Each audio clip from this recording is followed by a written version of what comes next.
दिल्ली के रामलीला मैदान में हम सभी भ्रष्टाचार का एक फ्लॉप शो देखा।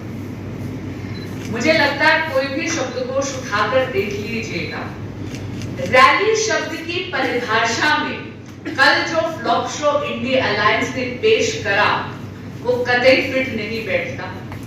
यहां तक कि मैं विपक्ष से निवेदन करूंगी कि अगर आपके चल रहा था, आपको इस वीडियो में दिखेंगी खाली कुर्सी, यानी इंडिया अलायंस यानी विपक्ष के लोग कोई व्यक्ति अपने साथ इकट्ठा नहीं कर पाए। जनता जनार्दन का साथ इनके साथ नहीं। जरा देखिए, ऑडियो जरा ऊपर कर दीजिए।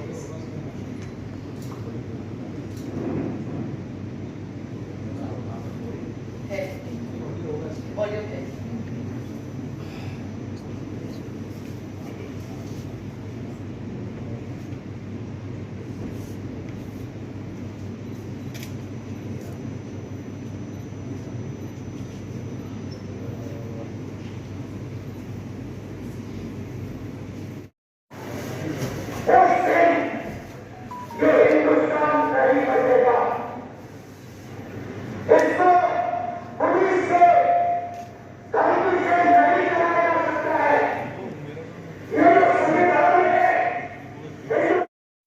अलायंस की इस सो कॉल्ड रैली को जनता जनार्दन का समर्थन बिल्कुल जीरो था।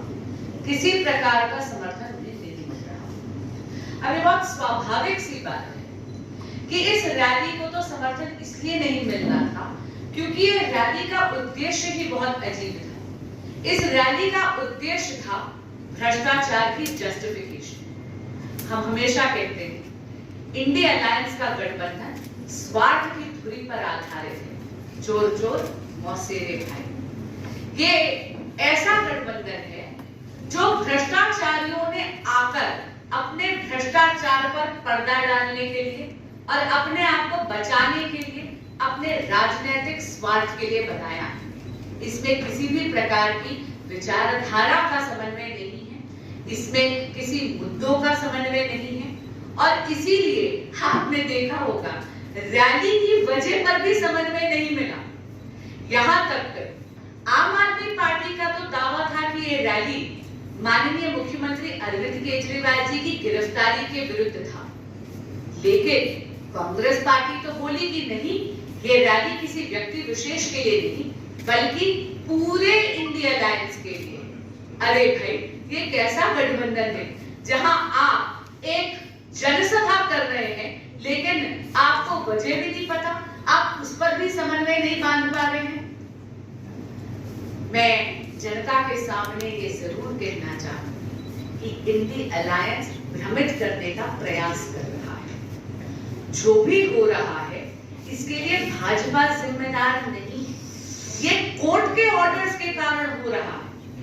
हेमंत सोरेन जी ने 10 समन्स का निरादर करा है और इसीलिए उनको कस्टोडियल इंटरोगेशन के लिए लेके जाया गया। आज कोर्ट है देश के जो कह रहे हैं कि उनका केस बेल के लायक नहीं है और इसीलिए उनको बेल नहीं दी जा रही। इसी तरह माननीय मुख्यमंत्री अरविंद केजरीवाल जी को पिछले साल 2 नवंबर 2023 से ईडी कह रही है, समन पे समन भेज रही है कि आइए और जांच में जुड़िए, लेकिन उन्होंने इस देश के कानून का उल्लंघन कर section 50 subsection 3 of the PML, जो कि अनिवार्य करता है कि अगर आपको समन भेजा गया है तो आपको जांच में जुड़ना ही है।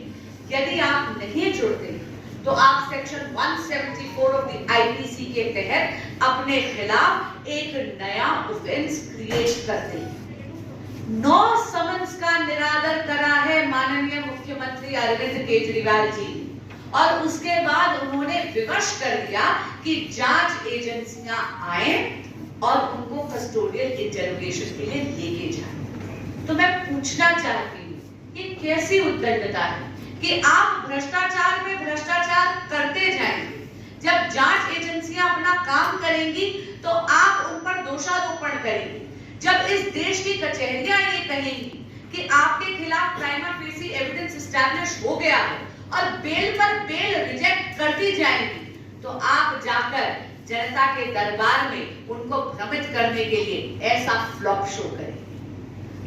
कांग्रेस पार्टी जो इस गठबंधन के अंदर निहित है, ये तो वो पार्टी है जिसने देश का केवल बंटवारा ही नहीं होने दिया, बल्कि अपने हाथों से हमारी भारत माता का एक अंग कच्छ द्वीप जो है वो श्रीलंका को भेंट भी कर दिया।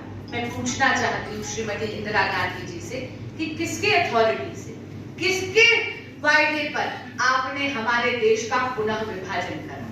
तो इंडी अलायंस से मेरा निवेदन है कि आप देश की जनता को भ्रमित करना बंद करिए। ऐसे फ्लॉप शो कर क्यों पब्लिक का भी टाइम वेस्ट करते हैं और खुद अपने आप के लिए भी एक एम्बैरेसिंग सिचुएशन क्रिएट करते हैं। दिल्ली की कचहरी ने जुडिशियल कस्टडी में भी भेजा है। देखिए, साफ दिखता है कि ये गठबंधन नहीं ठगबंधन है। ईडी ने जो भी एविडेंस पेश करी है, एक बार दिल्ली हाईकोर्ट ने देख लिया है और उस एविडेंस को देखने के बाद ही माननीय मुख्यमंत्री अरविंद केजरीवाल जी को इंटरिम प्रोटेक्शन देने से कचहरी ने इनकार करा था। आज ईडी की सारी दलीलें देखने के बाद कचहरी ने उनको जुडिशियल कस्टडी में भेजा है, क्योंकि कचहरी को यह लगा है that this is a fit case for custody. यानी जो भी तथ्य उनके सामने रखे हैं, कोर्ट को यह लगा है कि माननीय मुख्यमंत्री अरविंद केजरीवाल जी की कस्टडी एक्सटेंड कर उनको जुडिशियल कस्टडी में भेजा जाना चाहिए।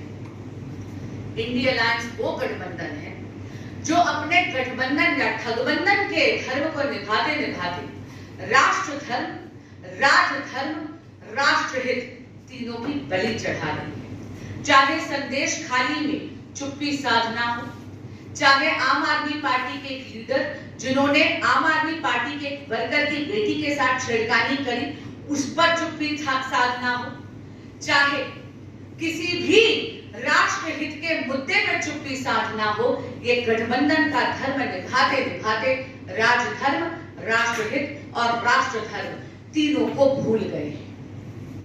समय पर इनकम टैक्स फाइनल क्यों नहीं किया, आय तो कम करके क्यों नहीं बताया? और दूसरा, आम आदमी पार्टी में मैं ये जरूर पूछना चाहूंगी श्रीमती केजरीवाल जी से कि आज उनका स्टेटस क्या है, क्योंकि वो माननीय मुख्यमंत्री जी की कुर्सी पर तो नहीं बैठी हैं, लेकिन हाँ, जिस प्रकार के वादे वो कर रहे हैं, मैं पूछना चाहती हूँ कि उनकी अथॉरिटी क्या है। तीसरा प्रश्न, आम आदमी पार्टी ये बताए कि शराब घोटाले में कोर्ट ने उनके नेताओं को बार बार जमानत देने से जब मना कर दिया है, तो फिर वो किस बिना पर जनता जनार्दन को भ्रमित करने का प्रयास कर रहे हैं? एक और